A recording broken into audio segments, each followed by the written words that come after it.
Vice, you dumbass! Start making sense, you rotten book, or you're gonna be sorry. Maybe I'll rip your pages out one by one, or maybe I'll put you in the goddamn furnace. How can someone with such a big smart brain get hypnotized like a little bitch, huh? Oh, Shadow Lord, I love you, Shadow Lord. Come over here and give Vice a big sloppy kiss, Shadow Lord. Now pull your head out of your goddamn ass and start fucking helping us!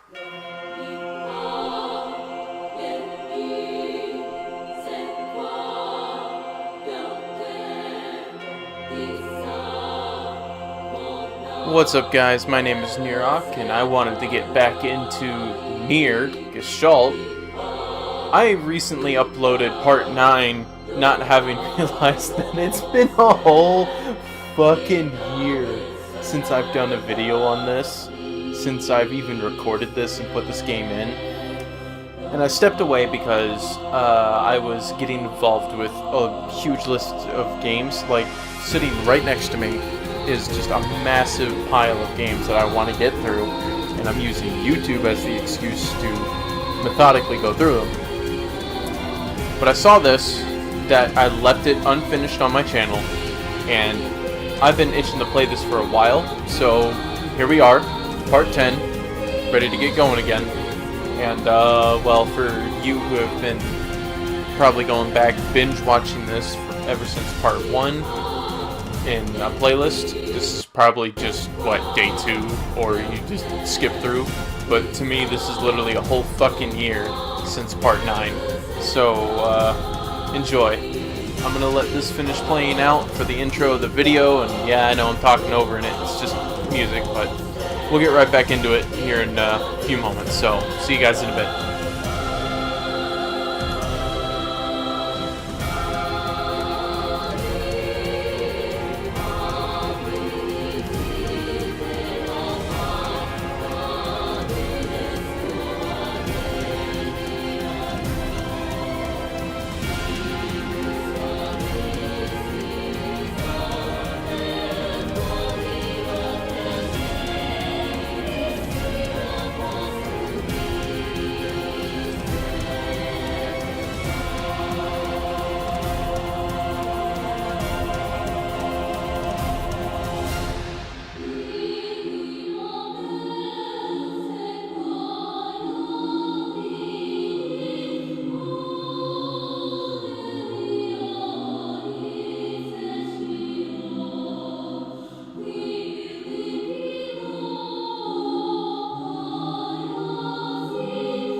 Alright guys, welcome back to Nier Gestalt. As I already said earlier, let's go ahead and check out where we last left off. If I'm not mistaken, because I just finished editing and uploading the other one, we're heading to the Forest of Myth. More... Oh, I gotta go check Popla, I think. Okay, so let me do a quick check of any quests I might have left over. Incomplete. Yona's gift. I gotta go get a fucking water. God damn it. Return shopping. Fertilizer required. Okay. I can probably handle those in a jump cut here, but let's go to Popla first in the library. God, I miss the music to this game. Has me itching to play it all the time, and it's been almost 9 years since this game came out. Jesus, it's still one of my favorite games. One of those rare gems from Square Enix that not a lot of people like, but it just clicked with me. What's up, Popla? Oh, hi, Nier. I just got a strange letter in the mail. Dearest Popla, hope this letter found you well. I'm writing in hopes of bringing to your attention a certain dream issue of concerns regarding recent events in the Dream of the Village. I was hoping I might be able to get your advice, Dream, on the matter. Recently there have been Dream reports dream of a certain dream of dream, evil dream, words, dream, and Jesus.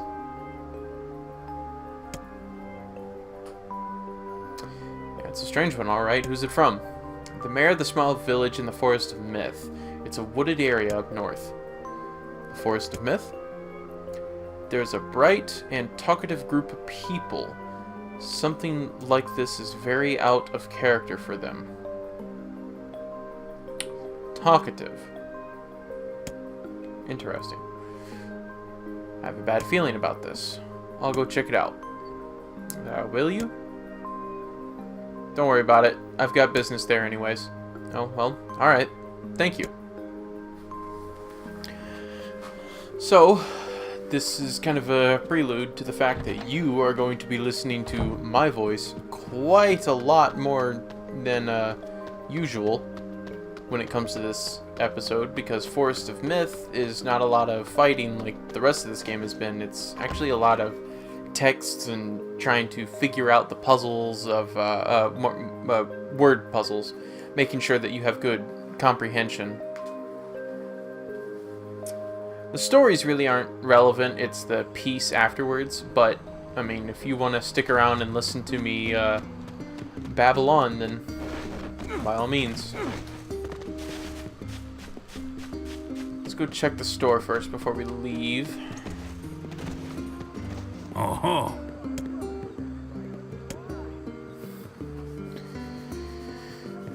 So you're missing your dog. He usually likes to run around in the northern plains. Most of the time he comes and goes. I haven't seen him for over 24 hours. Quest accepted. Yeah, sure. Dog astray. Well, if I find him, I'll make sure to bring him back. Thank you. Something wrong? Oh, it's nothing. I'm just a little choked up about my dog is all. Okay, well, try not to worry about it. I'll do what I can. Alright, so let's go find that guy's dog. Northern Plains. Easy. Excuse me, but have you seen my son? No, I don't think so. Why is something wrong? When I got home, I found a note from him saying that he was leaving and not to look for him. What if he's left the village? Oh, if something's happened to my little angel, I'll just die. Okay. Please, you have to help me. I'll pay you whatever you want. My son shouldn't be too hard to spot. He wears a very odd hat. You can see him from a mile away. Then we'll find... can't convince him. Okay. Okay. Alright, I wonder if I can fight this asshole yet. Well, fuck. Yes, alright, cool. Forgot how sensitive the joystick is. Kaine, did you really just... fucking useless. Just go down.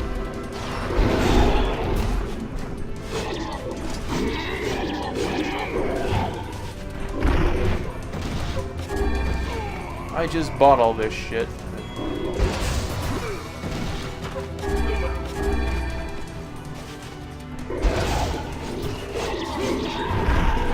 Oh my god. It's just annihilating me.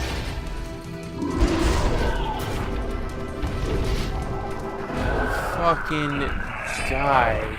Jesus. Give me all that experience. So I found melon,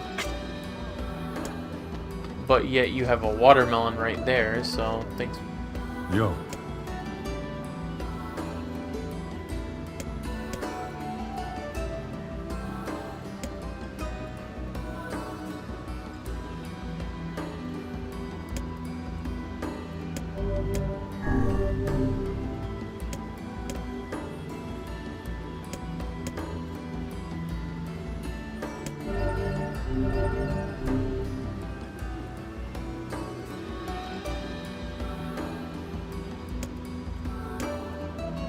Cultivating lunar tears must require a remarkable amount of work.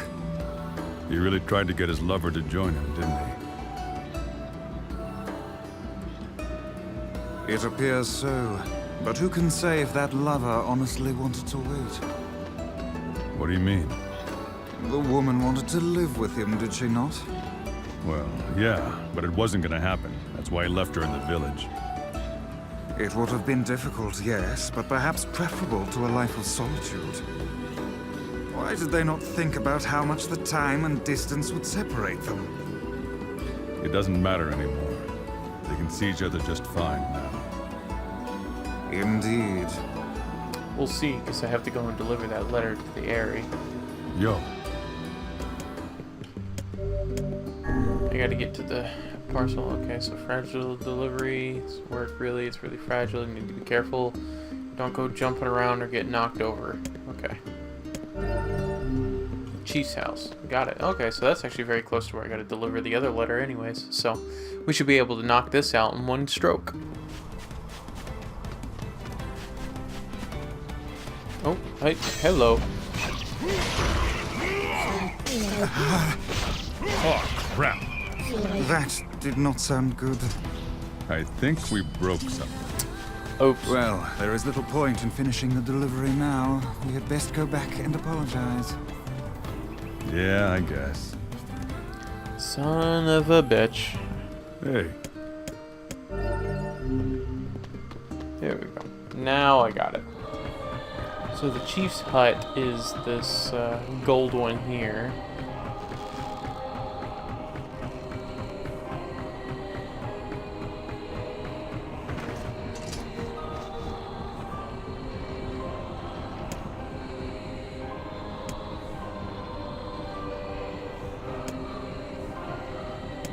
she wasn't there. No. Guess you were right, Vice. I find it difficult to determine who is right at this point. We had best return to him. Maybe it is the chief's hut? Come on, interact. Yo,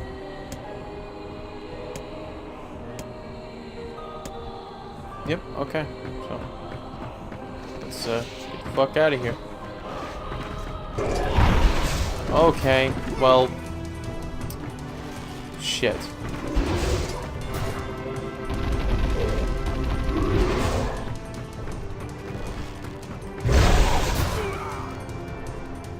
Wow. What? I've never been knocked off the platform before. Can I, you know, not get juggled?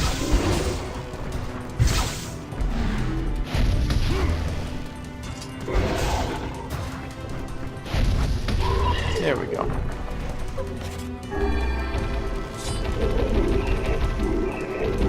What? There. It's not my fault that he just didn't fucking take damage until near the end.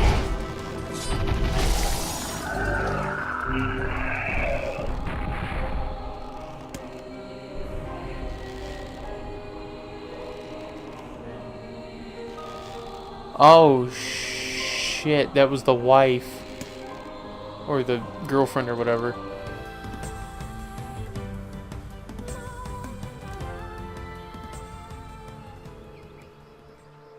And here we are, Forrest Smith.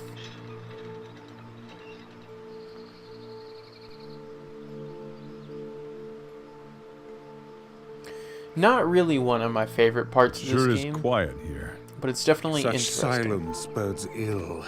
There's trouble on the way. I'm sure of it. That's what I love about you, Vice. You're such an optimist. That's cheek.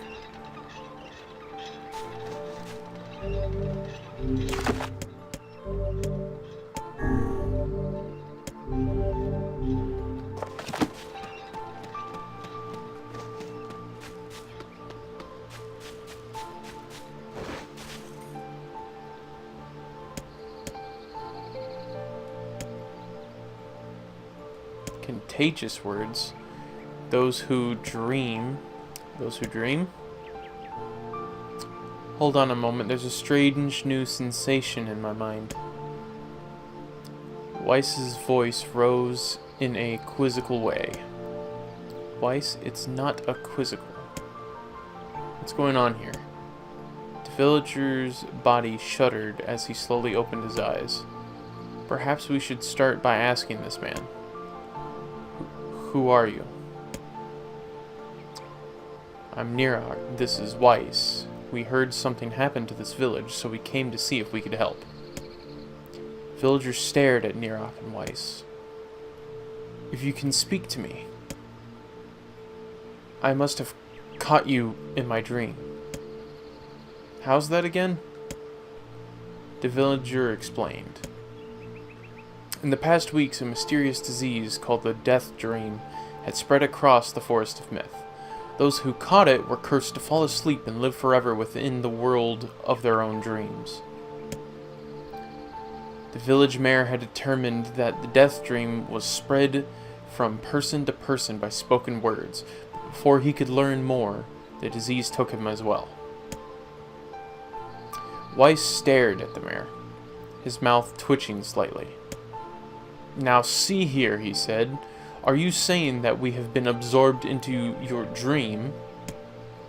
Well, yes, said the mayor. I think you have. Oh, crap, said Nirok. So this means we've caught the Death Dream. Before the mayor could confirm Nirok's suspicions, Weiss exploded in rage. Ridiculous, preposterous, completely unfathomable. On every conceivable level. I don't even recall falling asleep. The mayor attempted to take Weiss's complaints in stride. That's just how the Death Dream works, he said, brushing aside the book's remarks. My remarks shall not be brushed aside, fool, and it would behoove you to remember that this world allows me to view all of its narration. The mayor twisted his mouth in an embarrassed grimace, then quickly changed the subject to who Nirok had seen, and what they had discussed since coming to the village.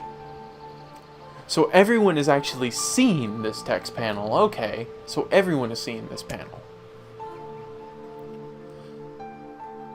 Something there must have caused you to enter my dream, said the mayor. A certain conversation, a specific word, something. I think when he said dream. Nirok and Weiss racked their brains but could find no easy solutions. There was simply too many words to consider, too much random chatter, too many meaningless conversations. Grimoire Weiss does not engage in meaningless conversations. The mere suggestion that Weiss chose his words carelessly, seemed to sting his pride. It does not seem to sting my pride, you bloated gas bag of narrator. It is demolished me utterly. What the fuck? Is he like arguing at me? Irritated, Weiss looked skyward as if searching for answers in the heavens. Ah, fuck, my dyslexia is hitting hard all of a sudden. I was doing no such thing. Just leave me alone already. The anger created by his harsh words bled over to Nirok like a contagion. Wait, said Nirok suddenly. Did someone just say contagion? Yes, I believe so. What of it? Well, that villager told us to watch out for a contagious word, right? The mayor leaned forward with renewed interest, pushing a startled Weiss aside in the process. Well, he must have said something, right? Asked the mayor. Something specific combination of words? What was it? It was about dreaming, or something that dreams. Or, oh, what the hell was that? A sheep? Cried Weiss suddenly, blurting out the first thing that popped into his head. The others stared at him for a moment before slowly shaking their heads. After a few more minutes of thought, Nirok's face suddenly lit up. I remember, he said. Those who dream. That's what he said. I'm sure of it. At this, the mayor produced a thick sheaf of paper from his pocket. He flipped through them a few times before finally nodding his approval at Nirok. Sounds right, he said, as a stray sheet of paper fluttered to the ground.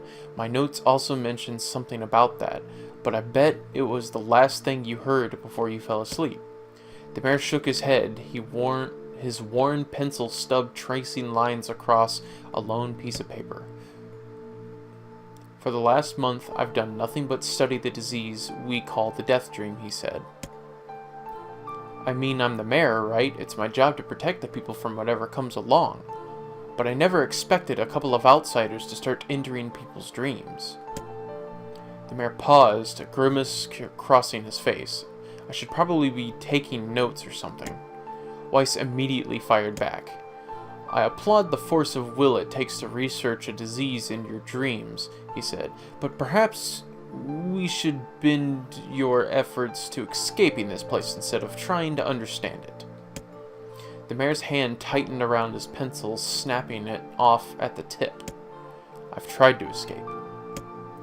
From the very first moment I realized I was locked inside my own dream, I've been looking for a way out, but I don't think it exists.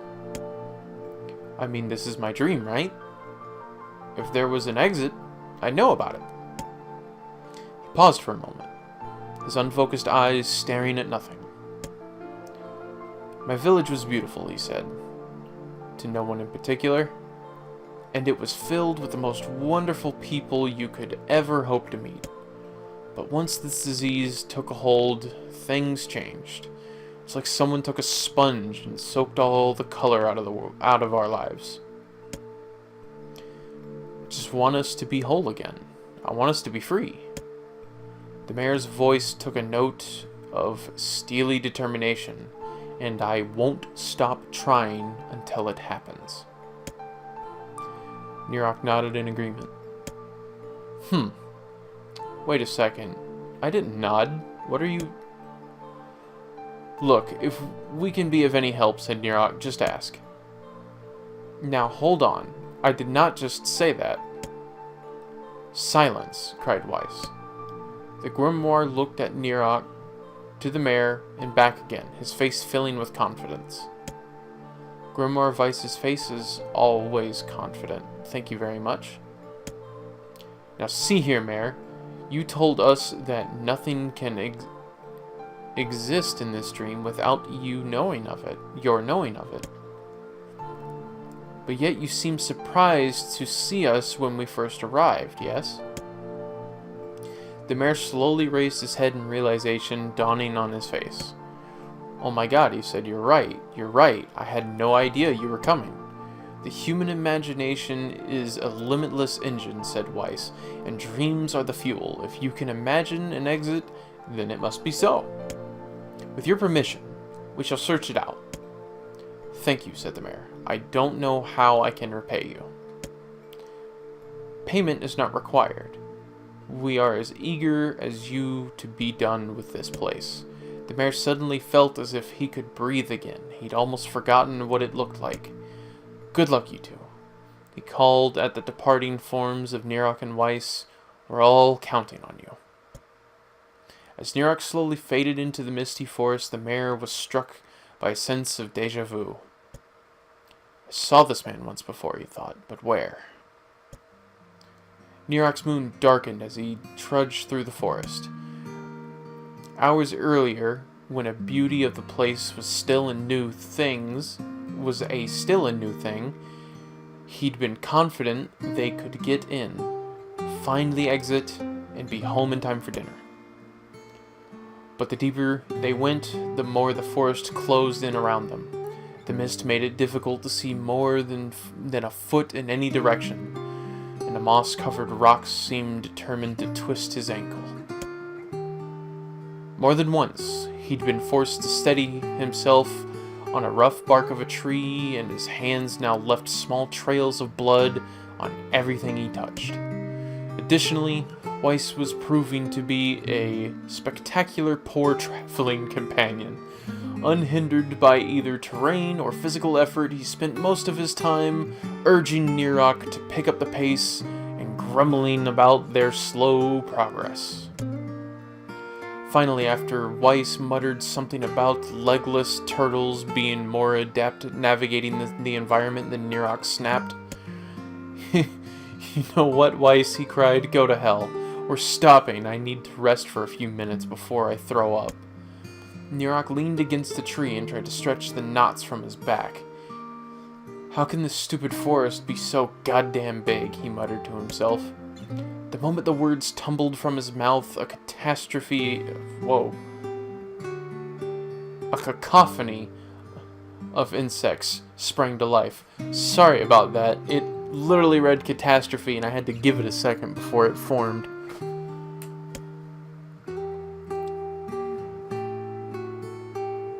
As if infuriated by a lack of respect, every imaginable form of buzz, click, and hiss roared out with a volume that rattled his teeth. Nirok slapped his hands over his ears and screamed to be heard. Weiss, what the hell is going on? Nirok could see Weiss's mouth moving, but he might as well have been shouting in a tornado. The insects screamed, the forest howled, and then, just as Nirok's ears seemed ready to tear from his head and go running for cover, the sound diminished. Hesitantly, Nirok removed his hands from his left ear and listened to the creatures of the woods. Zree, zree, zree, zree.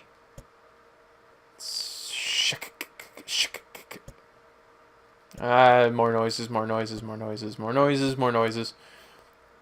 As the insect symphony dimmed another decibel, Nirok began to detect patterns in the sound. This isn't random, he thought. It's not just white noise, it's something else. The insects weren't just calling out, they were asking a question. 1 with it suffers.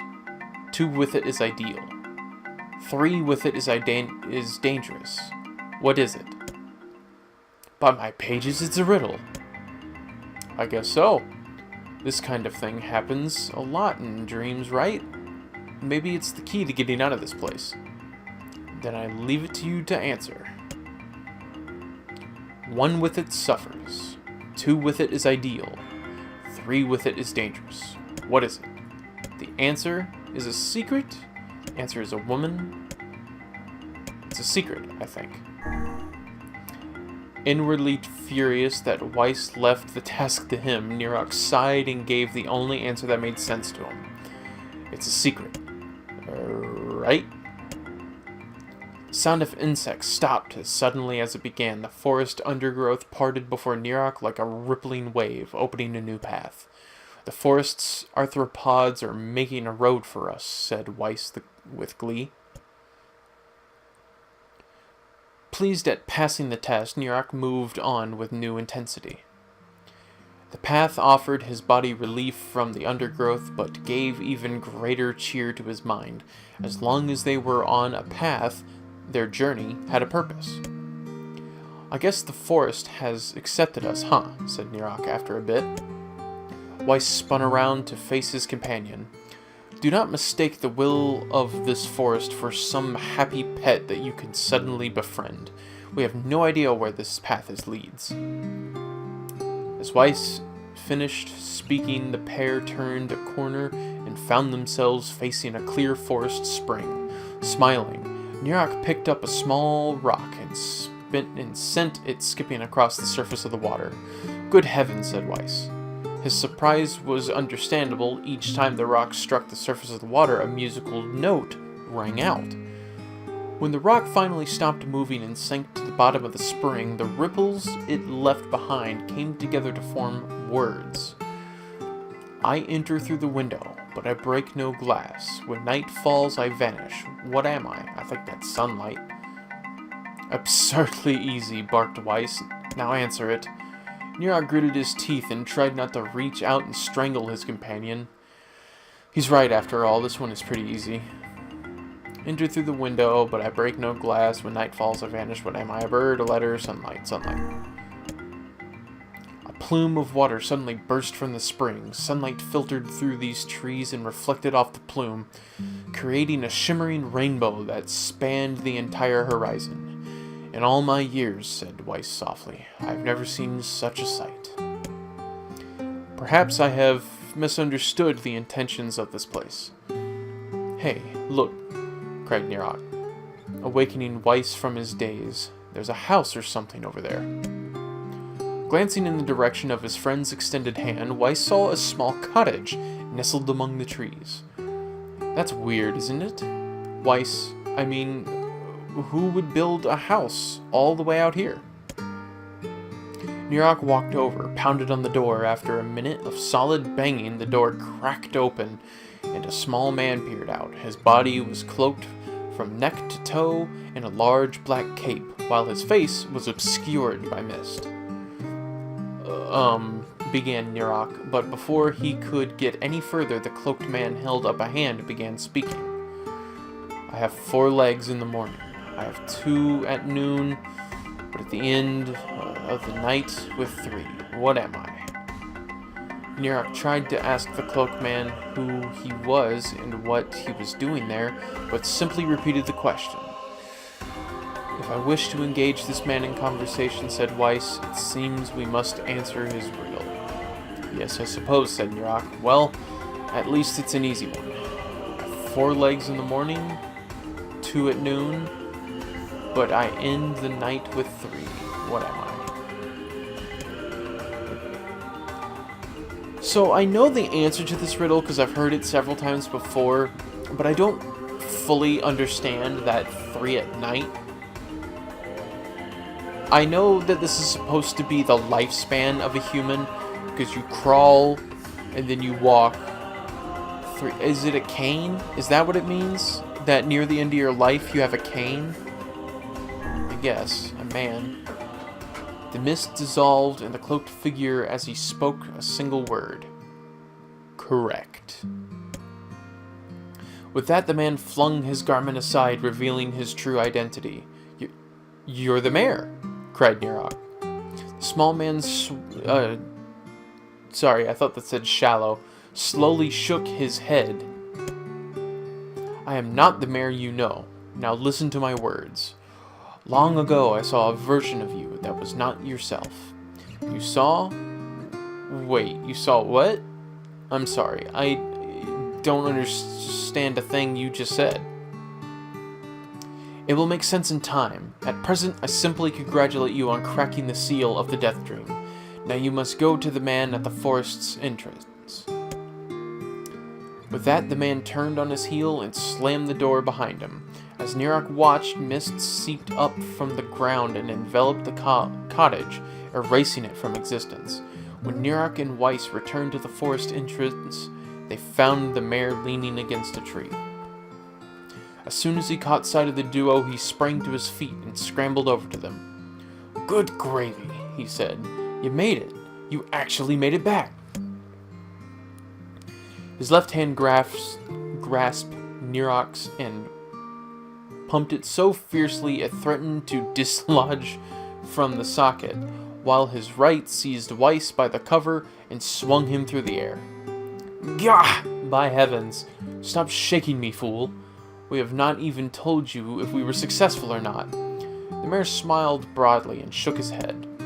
I'm just happy you're alive. I didn't think I'd ever see you again. Nirok withdrew himself from the mayor, eager handshake, with a slight smile. We broke the Death Dream's seal, he said. At least I think we did. The mayor's face beamed as Nirok filled him in on the details. When the tale was done, the 3 of them laid down on the forest's ground and fell asleep. Wait a second. That's crazy. Why would we just lay down and go to sleep? This is one hell of a story. Cease your endless prattle and go to sleep, fool. Fighting against the rules of this place is futility in itself. Nirok and the mayor obediently reclined atop the grassy earth. Have you forgotten? Continued Weiss. It is words that control the Death Dream. Words that allow us to move from place to place, no matter how unnatural they seem. The words are absolute. Therefore, if the words tell us to sleep, then sleep we shall. And once we do, the story will continue. With that, the trio found their eyes growing heavy, their breaths slowing. This is the first time, began the mayor, the first time I felt tired since I was imprisoned here. His words were cut off by a loud, long yawn, and he remembered nothing more. Caught that yawn. They might have slept for an hour or a year. When they awoke, things had slightly more real quality to them. The mist felt thicker, the leaves greener. It was clear that they had awakened from their dream. Nirok shook the mare's shoulder gently. "Good news," he said. "We made it." "Oh wow," said the mayor in an odd voice. "We did it. I'm back." He blinked once, twice, as though not quite believing the sight before him. "You two have no idea how much this means. The death dream had started to spread through our village, and I wanted to... Well, I thought I could figure out how to stop it, but I guess that wasn't the case. I must have caught the disease and become trapped in my own dream." The mayor started to stand, then collapsed back on the earth. He stared at his legs as if trying to remember how they worked, then glanced at Nirok and shrugged.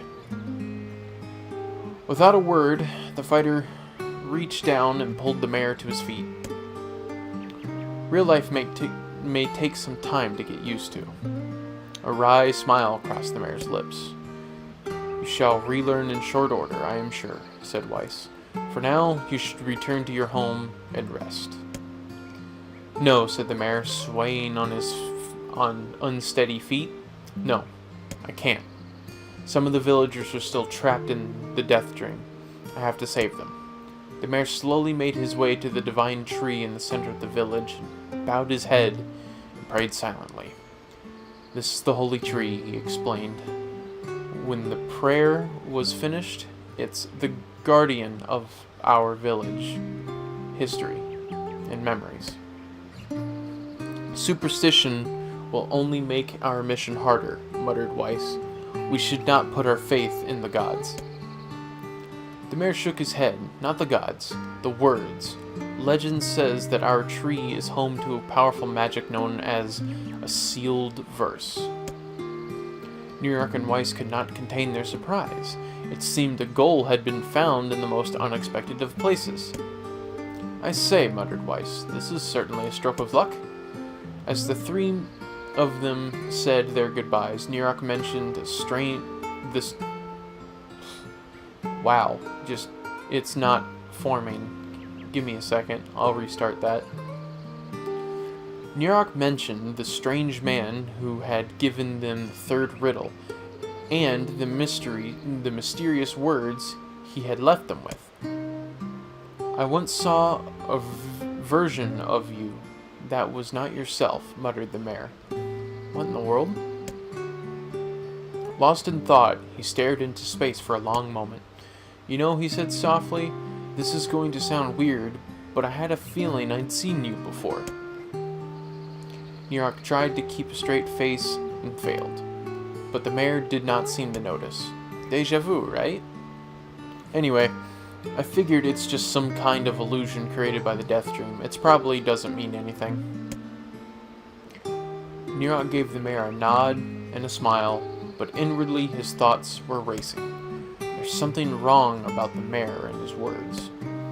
I wish I understood what the hell was going on here. That riddle would have proved to be the most difficult one of all. Oh, thank you so much.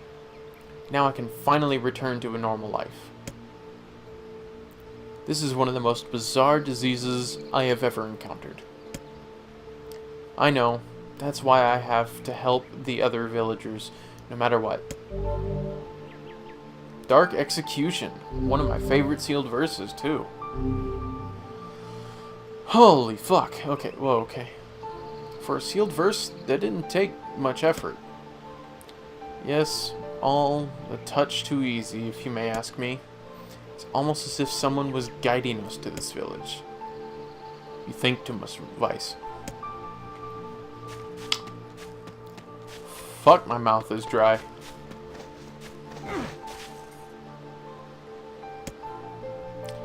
Appears to be infected by a death dream. It would appear to be away.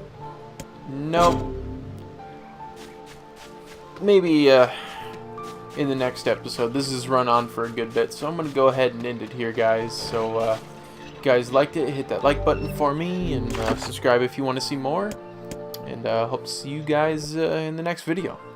Catch you later.